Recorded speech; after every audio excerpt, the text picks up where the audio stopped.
Alright, so in today's video we're going to be looking at the Outdoor Life, the Ultimate Winter Survival Handbook with 157 winter tips and tricks. Why? Winter is coming. Are you ready? I'm ready. Are you ready? At the time of filming this, it is October, and the reason I'm making this book review is honestly because I started picking it up and going through, because not only, I know it's Outdoor Life, but not only does it talk about camping, backpacking, snowshoeing, cross-country skiing, downhill skiing. It does talk about all that stuff, but it also talks about basic everyday stuff like getting your house ready, getting your vehicles ready. Some of the tips in here are shut down a home for winter, prepare your pantry, refresh essential supplies, winterize your bug out bag, get ready to winterize, stop drafts, find a chili leak, tune up a furnace, beware of carbon monoxide, heat safely, install a wood stove, pick a stove, chop wood, beat the odds, kill a kitchen fire, extinguish the flame, make a fire escape plan, assess the ice, shovel your roof, shovel smart, winterize your garden, care for critters, 10 emergency uses for snow, dress the part, color code it, and so on and so on. There's 157 tips. And it goes into, like I said, the bug out bag.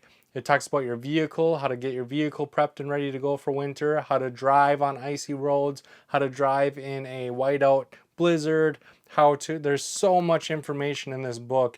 It's not just an outdoor book, it's an all around winter book.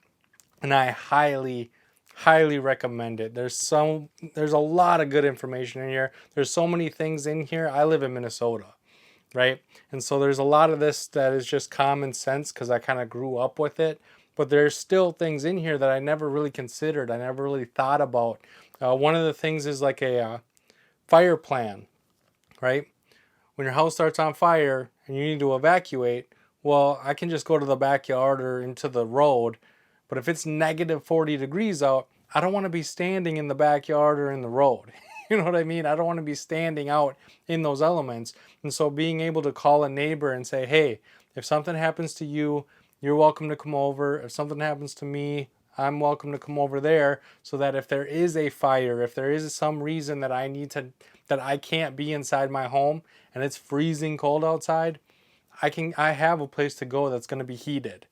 Right? I had never considered that before, but it makes sense. And because of this book, I now think that way. Like, I can't just go out into the middle of nowhere. I have to find a heat source, and so even if I have to get in my vehicle and run the heater, I don't want to run it in the garage because of the carbon monoxide. I don't want to run it if there's snow packed around it, because again, it can back flush into the vehicle. And so all these little tiny things that you kind of take for granted are inside this book.